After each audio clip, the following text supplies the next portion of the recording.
Um, we're live streaming right now on Riverside, YouTube, Twitch, Facebook. What up? I've got the live chat opened. Um, so if you got any comments or questions, chat away. I'm going to be talking about a few different things. First off, I've been away for a little bit. Kind of dealing with all different types of life things. So, just trying to come back to the table and do some podcasting. So, I'm alone flying solo today. So, if you tune in, I appreciate that. And that's cool. You could subscribe or like or leave a comment.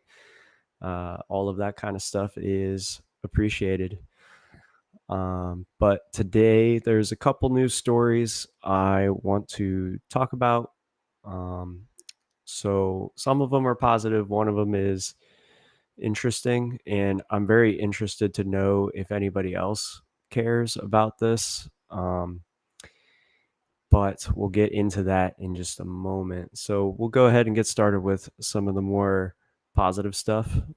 I want to talk about a big announcement that was made today. If you're a fan of this artist, which many should be, and he is older. If I can figure out how to share my screen again. It's been a while since I've done this. There we go. Okay. Yeah.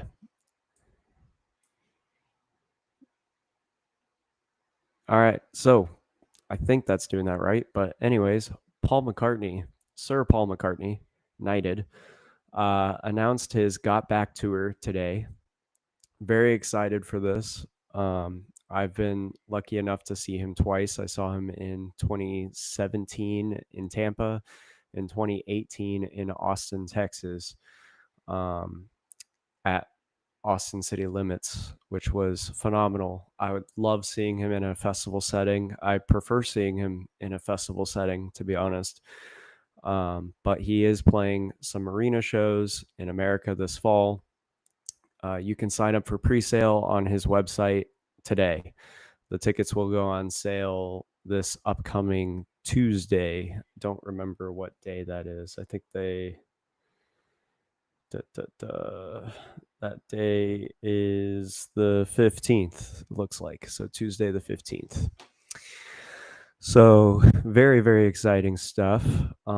He's stopping at a few different areas. It looks like California, Nevada, New Mexico, Denver, Colorado,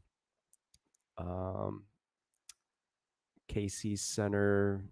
I think that's Iowa, Minneapolis, Minnesota, Tulsa, Oklahoma, New Orleans, Atlanta has 2 nights at the State Farm Arena. That's the closest one to me. I did sign up for tickets and I'm interested in possibly attending. But out of all of these shows, the pinnacle in Nashville, Tennessee is actually not an arena. It's a medium club size venue. It holds about 4,500 people. So that's really cool that he is playing a medium-sized venue. Earlier this year, he did play at the Bowery in New York City. I don't know how many people the Bowery holds, but it is a smaller club venue, and some people were able to witness him perform at the Bowery, and the footage and everything that came out of that looked phenomenal. I mean, being able to see a literal Beatle in a medium-sized club room sounds just legendary, absolutely crazy.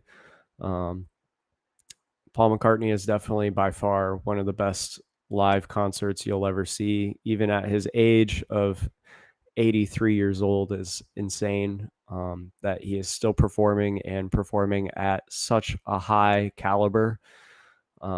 I mean, I was blown away when I saw him in 2017 for the first time at the Tampa Bay Arena. He literally played for like 3 hours straight, took no breaks. I don't even remember him even taking like a sip of water. I don't know how he was able to do all that. But it was by far one of the craziest shows I think I've ever witnessed. I'm a big Beatle fan, and being able to hear those songs along with like Paul McCartney and the Wings and some of his own solo projects, it's just absolutely amazing. And again, if you're a fan of the Beatles or any of those other projects, you should definitely try and get tickets and see him while he's still healthy and well and doing these, because you never know when old man's ticker will tick its last talk. Um, so very interesting. He performs all the way up through November 25th and ends in Chicago. So definitely try and catch him while you can. Very exciting stuff. All right. Next announcement. Let's go to this one. I want to share this screen. Oops. I am not good at sharing screens, but that's okay. Let's move on to this one. All right. Cool. Let's see. Hey, okay, it's showing me. Let's talk about Hopscotch. Hopscotch Music Festival is in Raleigh, North Carolina, happening September 4th through the 6th. This lineup just came out earlier today. I posted it on Instagram. If you're not already following me there on Instagram, go ahead and do so. We're close to 300 followers, which is absolutely outstanding to me. It means more than the world that you guys give me your time and energy on that platform. And of course, here on YouTube as well too, and Spotify, it's greatly appreciated to follow the podcast. I try my best to post as much newsworthy things that I think is worth your time on there. But yeah, let's dive into this lineup here. Hopscotch is a smaller music festival in Raleigh, North Carolina. They are celebrating their 15th anniversary with this lineup. The people online, I guess, like fans and people who have gone to this festival. I have yet to have gone to this festival. I want to go, but just haven't been able to go because it's in a interesting time of the year. It's in September. September and October always seems to be the busiest time of the year to go to lots of shows. So there's always so many bands touring during that time. And this one's always been on my radar to go and attend at some point. And I like that they have a lot of smaller names and names that they support, and they keep the price fairly reasonable to go to this event.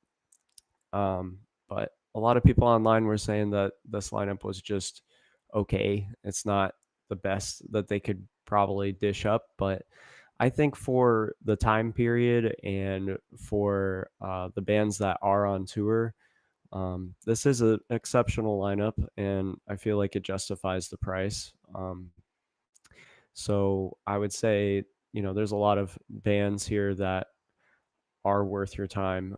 You got Earl Sweatshirt. He's from the Odd Future group back in the day in the 2010s era. He's really awesome with his hip hop and everything like that. He's got really cool flow and awesome beats. He's done stuff with The Alchemist and whatnot. So definitely check him out. He's awesome. We got Yule, and we got, I don't know how you say their name, but I love them. YA Nail Gun. It's YHWH Nail Gun. I did not know who these guys were until earlier this year. They released a record. I forget the name of the record, but it is probably still my number one favorite record of the year.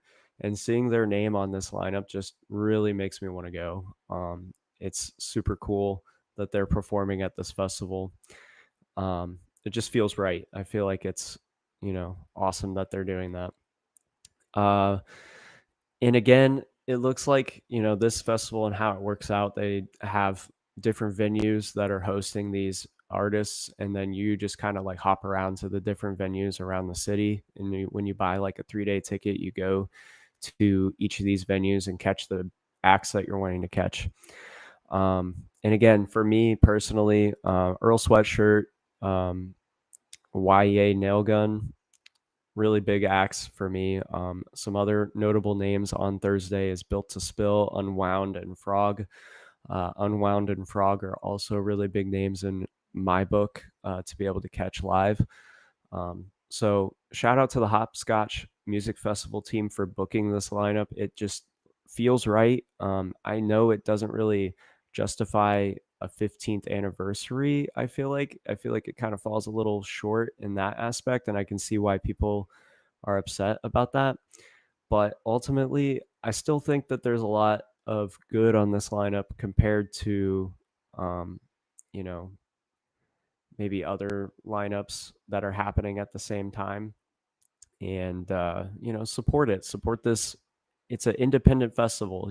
We don't have that many independent festivals, and especially ones that are booking really awesome groups, such as you know YHWH Nail Gun with Unwound and Frog. Like, that's amazing. I think these are awesome indie experimental acts to be booking. And then on Friday, we have My Morning Jacket. Geese announced a new record is coming out this week.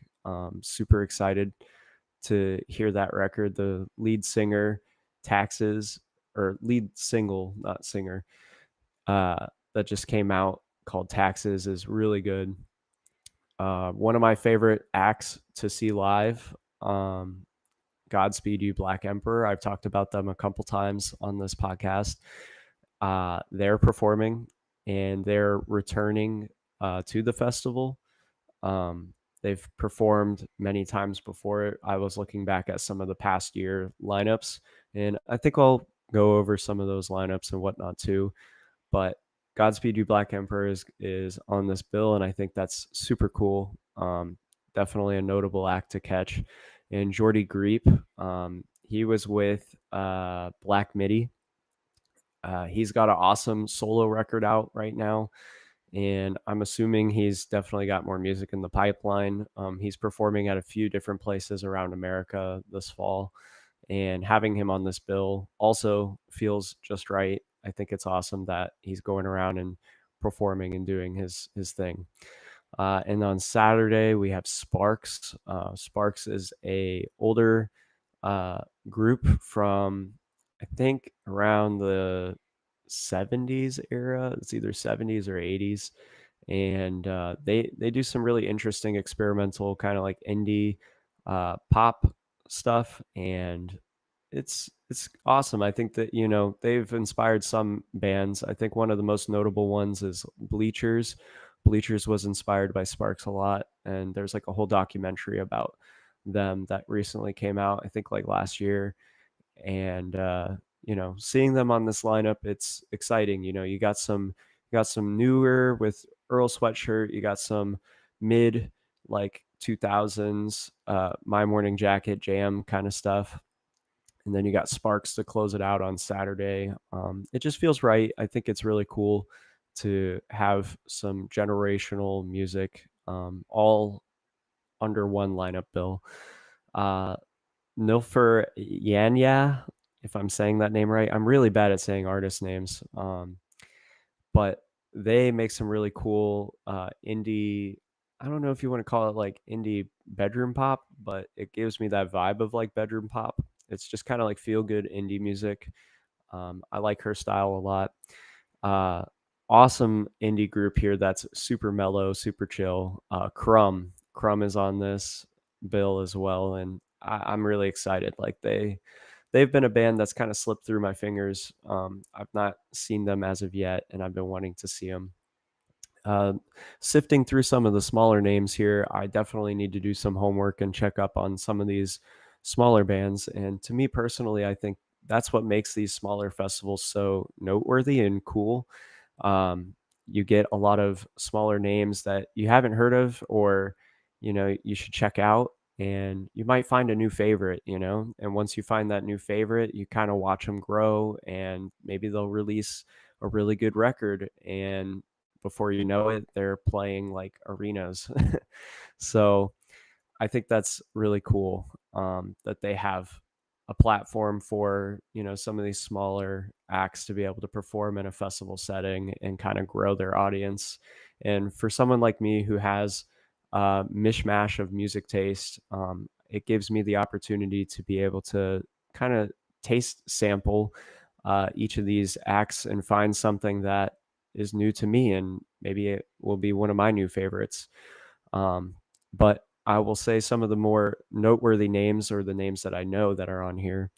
Um, so on the third line, Improvement Movement is a name I recognize. I don't remember the style of music, but they are good. Wumbo is kind of like that garage rock kind of stuff, indie garage rock. I really like that side of music. As you can tell, I really enjoy indie. Wumbo's really cool. That's awesome that they're on here. On the next line, Kumo 99, I saw them open for the Garden a few years ago. They got some awesome drum and bass music, and it goes really hard. It's fun. It's definitely awesome uh, mosh pit music. On that same line, Triathlon, my brother and I, we really enjoyed them at one point in time. And we even went and saw them at the Crowbar in Tampa. And they were really cool, very nice people. They talked to us after and autographed our stuff. And, they're just really cool, mellow indie music. I would say they would be perfect to open for Crumb. They just, they're awesome, really cool, mellow, fun music. Leia Senior, I recognize that name. I think she opened for King Giz at one point on like one of their tours. So super cool seeing her name on here. There was, I thought there was another name that I recognized on here. No, maybe not. I think that was most of them that I recognized. Yeah. So that's it. I mean, I really enjoy, again, like most of these bands that are on here, and I'll talk about the prices next. Let's see what we got. So the passes, surprisingly, are not that expensive. They're starting at $160.39 for just a regular GA pass for 3 days. That gets you into the two venues, the venue stages, gets you access to the late night sets at participating clubs in downtown, and quantities are limited for this price. Or if you want to upgrade, you can get the 3-day VIP for a reasonable $340. And again, that gives you 3 days at the two stages in the square that they have, priority access to the late night sets. So you get like your own dedicated entrance. And you get some exclusive VIP only amenities at City Plaza and Moore Square. Some VIP swag bag. So that's kind of cool. You get some stuff. And then again, quantities are limited. So I think those, prices are justifiable, especially for a 3-day fest with some of these acts. And plus, you get to learn of so many new acts and artists that are small and independent, and just growing and getting their kind of footing in the music world, and eventually might become your new favorite. So to me, I think that's well more than worth the price of admission. If you're just going for some good tunes and good times. I wish we had something like this in Orlando. I know we have Fest in like Gainesville, and it's more ska and punk rock oriented, but something more indie oriented. We've really struggled getting like indie here in Florida for some reason. Smaller festivals like this. So interesting enough. Let's check in and see. No live chat stuff as of yet. So yeah, if you're just tuning in and stuff, I'm talking about all different types of little things jumping around the board. And yeah, Hopscotch Music Festival, definitely something noteworthy. Let's see. So that concludes the new festival that was announced. Um, what's another? I know that there is another music festival that recently was announced. It was like Austin. It was in Austin, Texas. Levitation, I think it was. That had an amazing lineup. I really wish I could attend that one. Let's see. Oh yeah, here we go. Let me just open the image.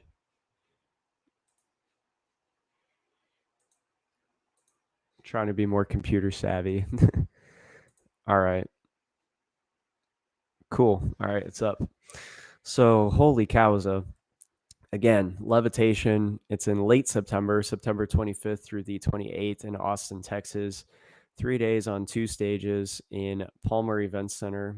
Um, and again, there's some night shows in the evening as well that are noteworthy. But holy cow, what a lineup of amazing, we got punk, we got indie, we got garage rock, we got some awesome experimental kind of stuff in here too. But what a lineup. It's super awesome uh to see this lineup here. We got Mastodon, Acid Bath, The Sword, The Armed on there too. Really cool stuff on Friday. Saturday we got TV on the Radio, Unknown Mortal Orchestra, one of my favorite indie acts to see. The Brian Jonestown Massacre. I don't even know if they'll show up for that, to be honest. I know that they always get into arguments and fight on stage, but they're pretty cool. Blonde Redhead, Wednesday. Wednesday has their band member MJ Linderman, who's really grown popular, but Wednesday is really cool too. Uh, we got Model Act Trees, one of my favorite acts I saw last year at Kilby Block Party. Super cool. On Sunday, we got Pavement. Got to see them last year with my good buddy Panda was there in Chicago. Super awesome act. Definitely would love to see them again, especially in this kind of lineup. Built to Spill, the Black Angels, Destroyer, Frankie and the Witch Fingers. Love Frankie and the Witch Fingers. Uh, a Place to Bury Strangers, Being Dead. Awesome stuff on this lineup. And then in the undercard here, some really cool stuff. We got, Boy Harsher. We got Pup with Jeff Rosenstock, some awesome pop punk kind of stuff there. The Dandy Warhols. We got Martin Rev of the 70s group Suicide. We got Neil Francis, Drug Dealer, Starjunk 95. Starjunk 95 is like one of my favorite EDM artists. I don't even know if you want to call him EDM, honestly, but he does like, to me, it reminds me of like 90s and O's video game music from like the PlayStation and GameCube music era with like drum and bass kind of stuff. It's so good. It really hits. It hits on a high note, along with Dr. Gaba, kind of same line of music as well. We got Desire, we got Pile, Pixel Grip, La Femme DJ Set, Teen Suicide. We got Warm Dusher, Darsher. I don't know how to say that. Marie Davidson. Definitely check her out. She released a really good record earlier this year. Omni and Kumo 99. There's also a pre-party kickoff show on Wednesday with Beach Fossils, Madhu Mokhtar, and more. It's just awesome. Really cool event. Levitation is throwing. So definitely worth checking that one out. I think there was another one too. It had Black Moth. Maybe I posted it. Let's go to Instagram. Let's see. No,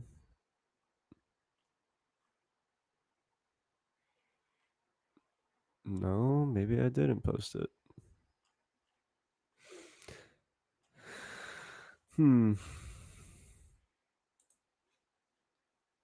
Yeah, I don't remember where it was. Maybe I'll find it on let's see, Black Moth. Super Rainbow.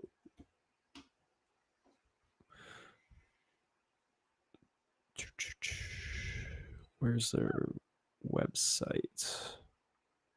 I'm gonna just say tour. Bear with me, folks. I'm trying to find another lineup that I saw the other day. That had a really sick lineup. Let's see. Um,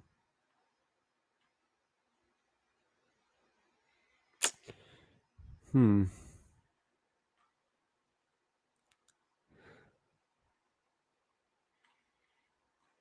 Did I imagine this lineup?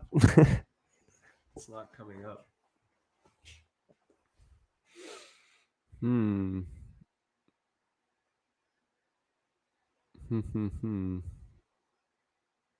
I could have swore they were announced for something else.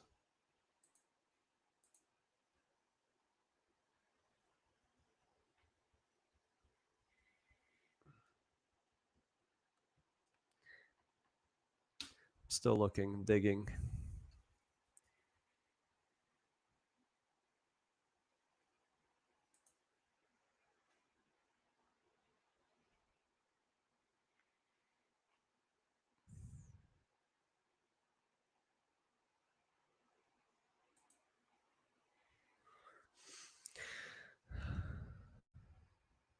Because they had a new record come out and it was pretty decent.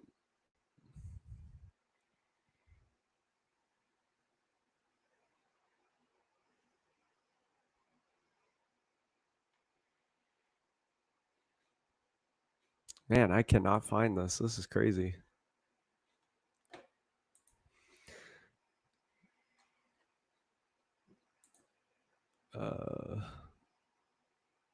I guess I'll have to find it another time and talk about it. Um, Man, I really wanted to talk about it though. Who else was performing at it? Maybe I have it on my phone, screenshotted. I'm just kind of ad libbing this.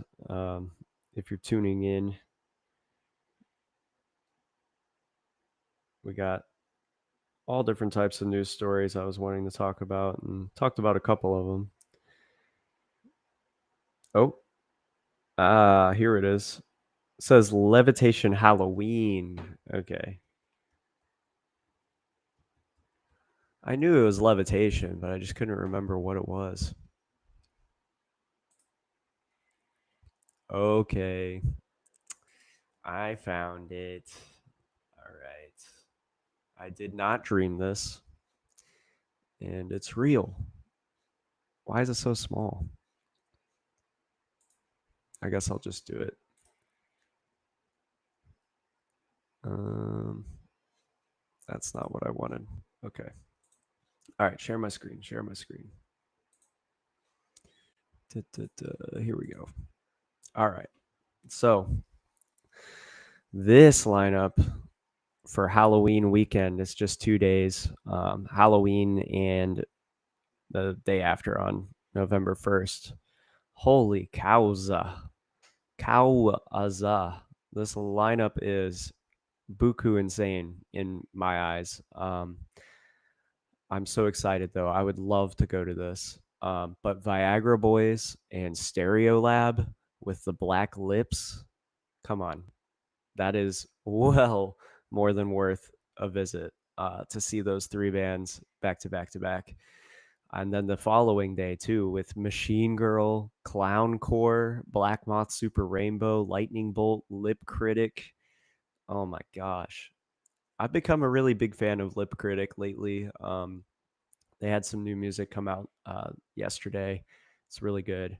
If you're a fan of like The Garden, some chaotic kind of like experimental punk music, that's really cool. They do that.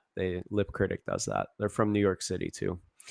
Lightning Bolt, awesome stuff. Clowncore is like an absurdist act. I remember when they first like released their video and it got so many streams. A lot of people were like posting about it on social media. It was just two dudes dressed in like clown masks and they were in a porta potty.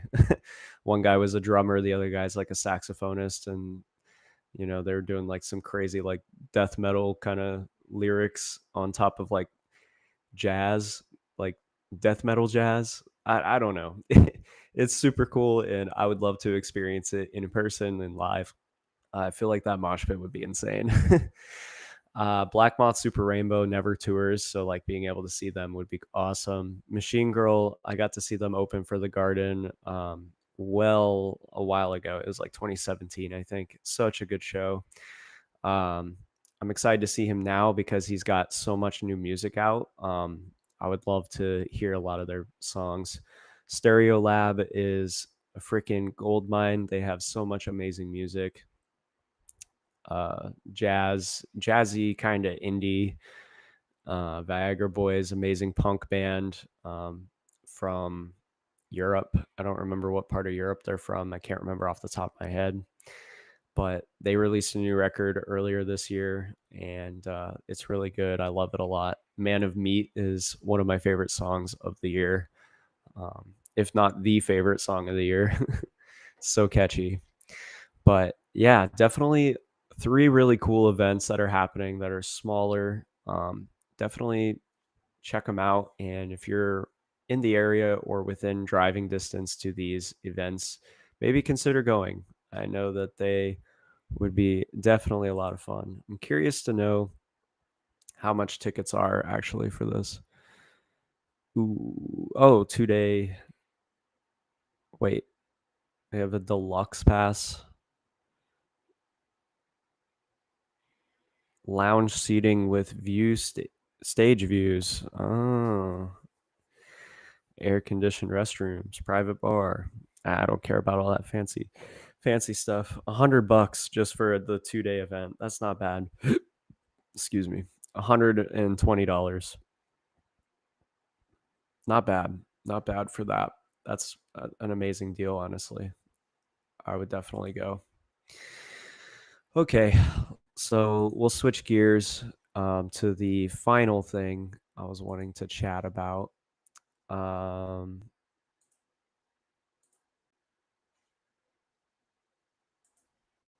let's talk about. Hopefully, the website isn't buggy, but I'm on Music Business Worldwide here. But I want to talk about this. I know it's been something in the news as of lately, but I just haven't been able to talk about it personally, and just kind of give it my little spin or take about it. But Spotify's CEO Daniel Ek Leeds, he took funding from Spotify and put it into this AI drone maker company called Helsing, um, which was founded in 2021. They specialize in AI defense software. They make drones such as like the HX2 and develop the Centaur system that integrates advanced AI pilots into the cockpits of existing and future fighter aircraft. So I just think it's screwed up, man. Like, you're in the business of music, but you're taking your money out and you're investing into AI warfare. Why? And we already know that Spotify doesn't pay their artists that well, let alone is dealing with an epidemic of AI artists that aren't even real, that are AI fake, and they don't even care. They're just letting these artists come into existence and create nothing burger music. A lot of plenty of people have talked about this. I know the Needle Drop has talked about it. I know many other magazines have talked about this. The Velvet Sundowns, I have not listened to their music. They they don't they don't exist. They're not real. I'm trying to. I think they're called the Velvet Sundowns.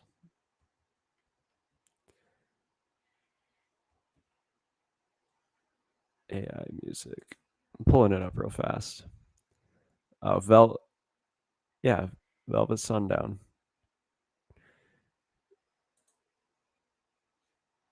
I guess we'll share the screen now. All right, so the Velvet Sundowns launched a debut album on Spotify. uh, and the group has quickly racked up over 1 million listeners. And through the group's aesthetic, and though the group's aesthetic and sound seem lifted out of the Sunset Strip in the 60s or 70s, the reality is a little different. The Velvet Sundowns is described as not quite human and not quite machine. Uh, it is all machine.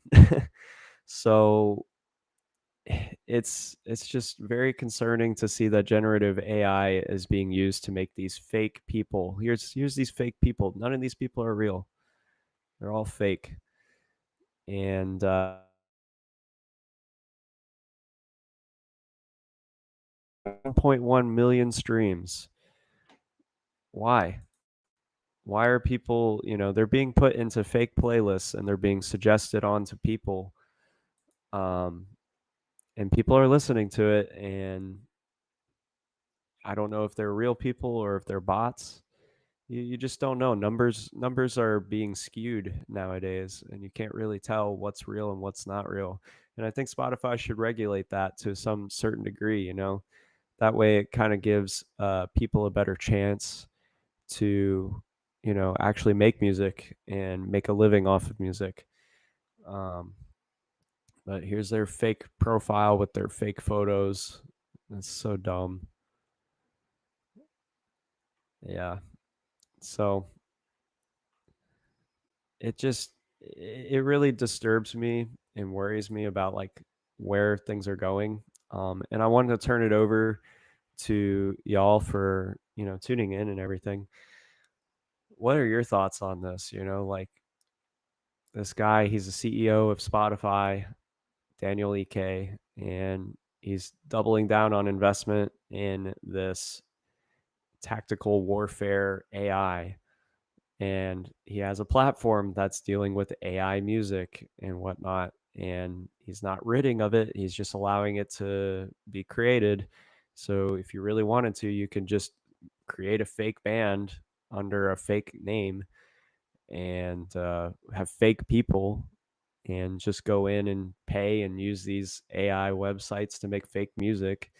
I mean, it's not necessarily fake, but it's real music, but there's no, you know, human behind it. It's just kind of whatever it comes up with and generative. So, if they're getting their hands in the pot and they're taking that money that is coming from people who are subscribing, it just doesn't seem right from my angle. Um, but for me, I'm looking into switching from Spotify at this point. I know a lot of other people are quitting Spotify. Let me share this tab instead. Rolling Stone. I don't like to use Rolling Stone articles too often, but this one kind of just gets to the meat and potatoes quickly. But Deerhoof, an indie band that's pretty cool. I've seen them before. Um, they're quitting Spotify, and there's plenty of other bands that are quitting Spotify over the CEO investing in AI battle tech. And we don't want our music killing people. So I think that's a great statement. So it's just wild and bizarre to me that this is the reality that we're kind of living in. Um, just makes no sense. And I don't really care. Oh, here we go. Here's Deerhoof's post here. We're taking Deerhoof off Spotify. Daniel Ek uses 700 million of his Spotify fortune to become chairman of AI battle tech company. Was not a headline we enjoyed reading this week. We don't want our music killing people. We don't want our success being tied to AI battle tech. Yeah. I mean, the consumer is paying for music, and we're going to listen to who we want to listen to. So I guess at this point, you know these AI, or not AI, but these streaming services, they are not for our best interests, it seems, anymore. They're obviously harvesting this money and using it for other things, instead of actually reinvesting it back into the infrastructure and getting rid of these AI artists that are fake.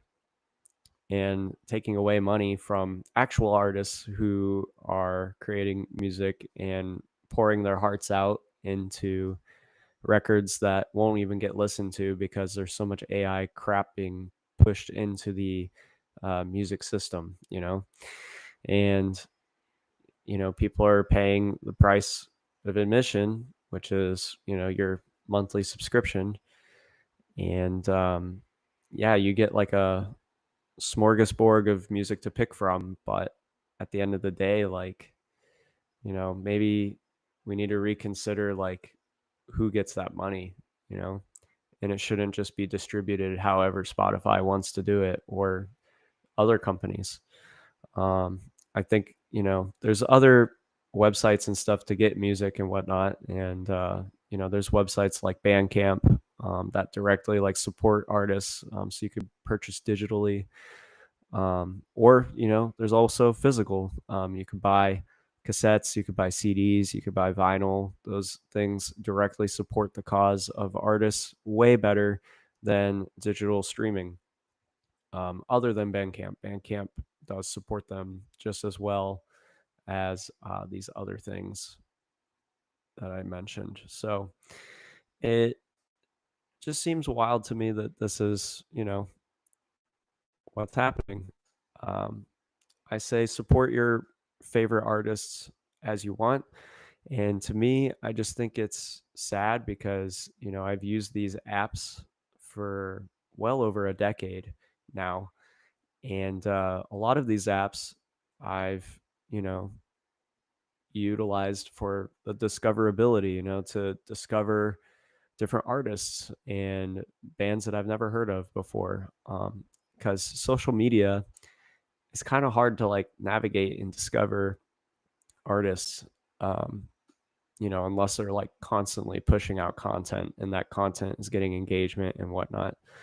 It's a crazy system, but yeah, I mean, it's just really hard to make it as an artist these days, and I feel sorry for those who are trying to go about it digitally. I feel like this is definitely a moment in time to kind of pause and take a step back and look at the bigger picture and maybe realize like, hey, as an artist, maybe not posting so much about things on the internet and whatnot, and maybe just focusing on building your reputation in your community. Like you don't have to go global.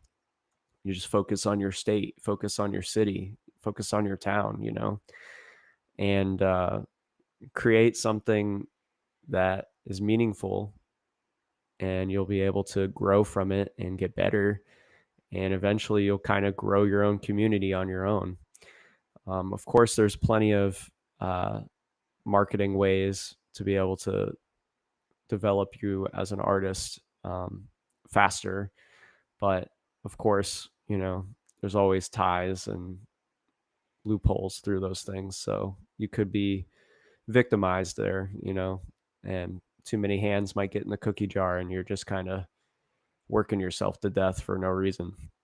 So just be, smart about as an artist, just be a smart artist and keep your nose clean, do whatever you have to do to be yourself. And I guess just realize that technology is getting pretty crazy and out of hand, and how people are going about it. Um, it's just very interesting to me, especially in the positions of like CEO for a music streaming company investing into, you know, AI defense mechanisms and whatnot. Like it just seems bizarre to me. So, anyways, that was kind of my 2 cents and what I wanted to talk about here. And I want to go ahead and wrap up what I was saying. So, if you just tuned in here at the end, I talked about a lot of different things. I talked about Paul McCartney, his tour that's going on. I talked about many different festivals that are coming up in September and October. So definitely go back and watch that once I post this. And Yeah. Oh, AI and Spotify and streaming services. And my question that I had for you guys, what streaming service do you use? Why do you use it? And do you think it's worth what you're paying? The other question would be like, are you wanting to switch to like a different platform? Have you done research? Which ones are you looking into?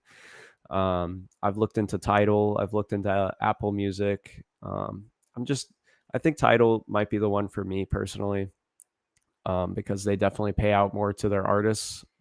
Again, who knows what their CEO might be planning to do, but hopefully it's just reinvesting that money into what they are doing and paying out to their artists. I mean, that's what they should be doing, not taking money and putting it into other things. So, yeah, give me your thoughts, give me your comments below. Greatly appreciated. Love to chat about it. And yeah, it feels good to be back and talking for Crispy Reviews podcast. I'm going to come up with some more things to talk about in the near future. And there are so many music festivals and events coming up. It's still summer. We got Lollapalooza coming up in August. And then, of course, the fall is always super busy. So tons of stuff going on. And if you're planning to attend any of those shows, reach out, tell me about it. I'd love to talk with you, interview you, talk about what you're excited about most. Yeah, let's do it. So, Crispy Reviews Podcast. I'm Crispy Cody, and I'll catch you on the next one.